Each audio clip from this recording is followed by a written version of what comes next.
karma can be a strange thing. And what comes around goes around. So I was up at the mill. It was, I don't know, this summer I think I was playing. And playing in this pretty big game. It was in the back room. It was a 5-10 game. And some guy to the left of me, he had like a fake draw, like wanting to be from the South, but really wasn't. And kind of talked a lot, and he had this big old beard. And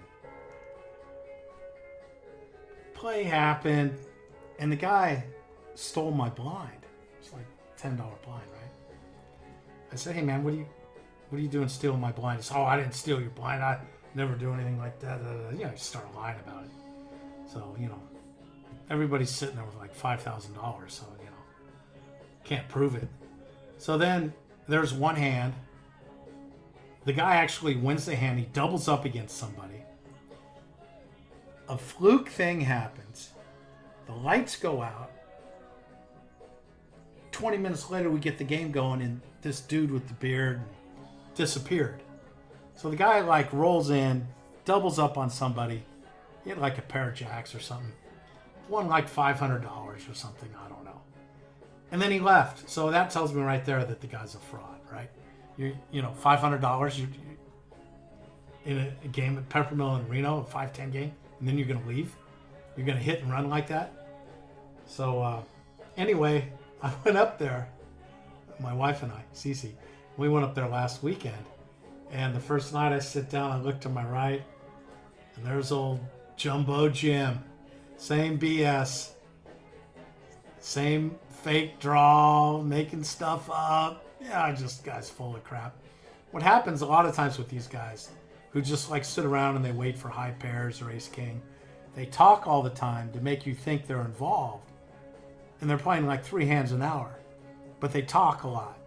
So that, and you know, it's kind of like if I'm sitting there and some clown is playing 3 hands an hour, I'm not going to give him action. The only way I'm going to give him action is if I can bust him for sure. You know, I got to have a wired pair. I got to have ace suited, right? I'm not going to give this guy any action. He's not giving me any action. You know, why would I play with him? So, but they talk a lot to try to get you to think they're like one of the guys and they're just there. And, you know, almost everything that comes out of their mouth is a lie.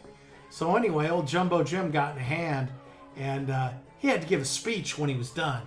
And that means you lost all your money. We'll tell that story next. All right, so like I said, we're at the Peppermill. We're playing a 3-5 game here. I think I was on the button on this. 3-5, fold. Came in for a nickel. Call, fold. Called.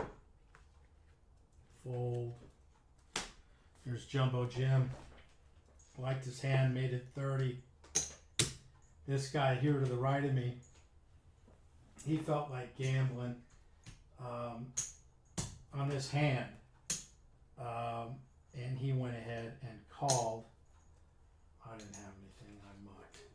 So it was down to these 4, okay. And so 30, so he went in, so there was, 120 in the pot. 120.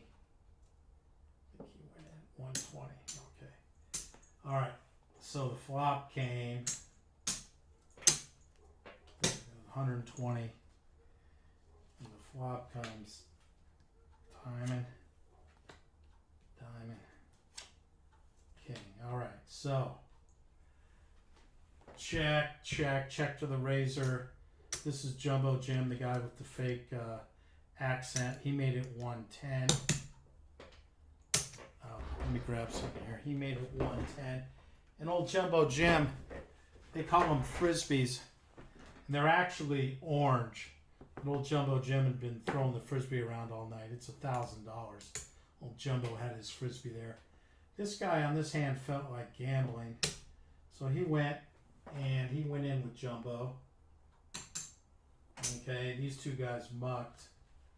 All right, so now we've got, what do we got? 110, 110. That's 220. So there's 340 in the pot, okay? 340 in the pot. Here comes the turn card. Boom, it's a blank. Old Jumbo Jim He's trying to pick up the pot here. You've got yourself a flush draw. You've got a king. Old Jumbo, my guess is when he went to this move and he said, 500. I've put Jumbo on a set of eights or a set of nines.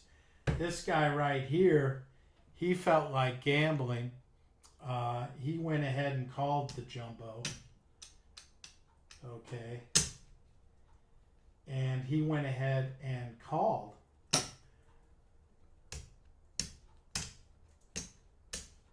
Okay. Everyone else folded. And then we went to the river. So usually on this deal here is if you're trying to push a guy out, you want to make more than a pot size bet. 500 into 320, I guess that is more. But if he was really trying to run him out, because if he's calling that, he's either got ace king and he's not real experienced, because Jumbo Jim isn't going to be putting 500 in unless he's got at least a set. Jumbo Jim's either got a set. Jumbo Jim has a set. Now, if it was someone like myself who liked to gamble and push a little bit, I would make that same play if I had, say, diamonds, Jack 10, or diamonds 10-7, you know, where I had 17 outs. And I wouldn't make it 500. I would have gone all in to try to push the guy out. But he made it just enough that this guy felt like gambling. And then, of course,